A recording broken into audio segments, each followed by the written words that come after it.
uyu mugabo bamwita Gucci Mane, ni umuraperi w'umunyamerika yafunzwe mu 2014 azira kugira imbunda mu buryo bunyuranyije n'amategeko, akatirwa imyaka 3 n'igice. Gucci Mane mbere yo gufungwa yafashe umugore we Keyshia Cole amusigira miliyoni 2 z'amadolari yari afite, aramubwira ngo uzayitwararikemo kugeza igihe nzagarukira. Ese umugore wawe ashobora kuba nka Keyshia Cole cyangwa ashobora kuba nk'undi? Umugore wawe, umukunzi wawe, ubaye uri umusore, ubaye uri umugabo, ushobora kumusigira miliyoni 2, ushobora kumusigira 500, ukamubwira ngo uzayabyaza umusaruro ngiye muri gereza, ukazagaruka afite miliyoni enye. Niba waramusigiye miliyoni 2, niba waramusigiye 500, ukazagaruka usanga afite miliyoni 1, cyangwa se wasanga yariye yaranigendeye. Uramutse umusigiye inzu wasanga akirimo yarabyaje izindi, cyangwa wasanga yarayigurishije. Keyshia Cole na Gucci Mane bafite inkuru itangaje ariyo tugiye kurebera hamwe. Ibuka kumanuka hasi ukanizogera, ukore subscribe, ukore share, ukore na comment. Gucci Mane yafunzwe azira ibiyobyabwenge, asigira Keyshia Cole miliyoni 2, aramubwira ngo uzazitwararikemo kugeza igihe nzagarukira. Keyshia Cole yarajya afungura Keyshia Cole Cosmetic, ibicuruzwa by'ubwiza, atangiza Keyshia Cole Fitness, ibikoresho by'imyitozo ngororamubiri, atangira imishinga y'ubucuruzi iciriritse ku mbuga nkoranyambaga.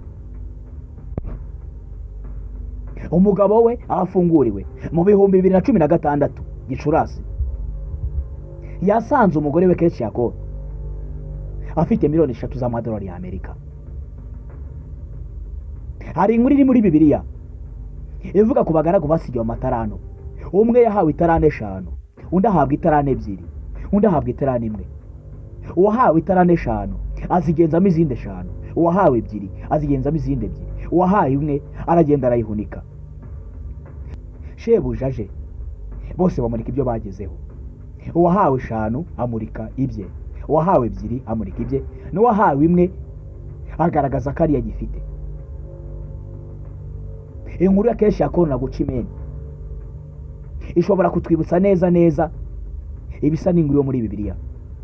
Gucci Mane amazina nyakuri yitwa Radrick Delant Davis, yavutse tariki 12 Gashyantare 1980 muri Alabama muri Afurika y'Epfo.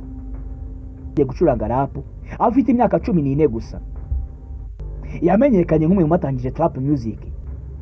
Alubumu ya mbere Trap House mu 2005 yakurikiwe na Hard to Kill yo 2006 hamwe na Trap to Alton yo 2007.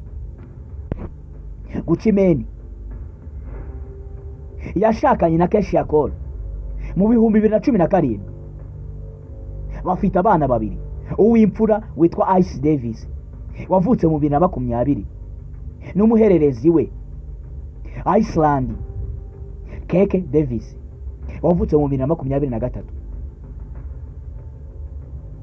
Inkuru ya Gucci Mane iratangaje ndetse n'umugore we Keyshia Cole.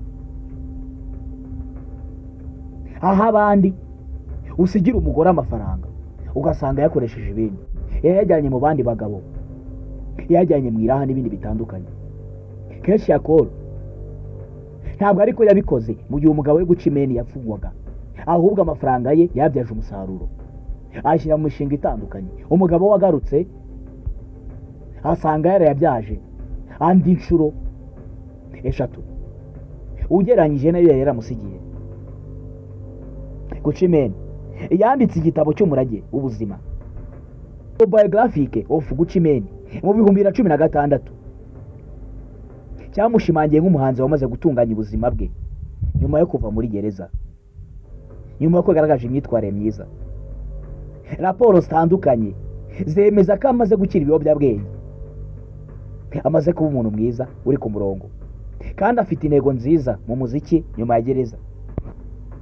Afite amateka atandukanye. Uyu mugabo ni umwe mu bahanga ba trap, yerekanye ubuhanga mu myandikire, ibikoresho byinshi bya mixtape n'amafunguro mega, kandi yanashyize hanze album nyinshi kugera kuri 16 kugira mu 2023.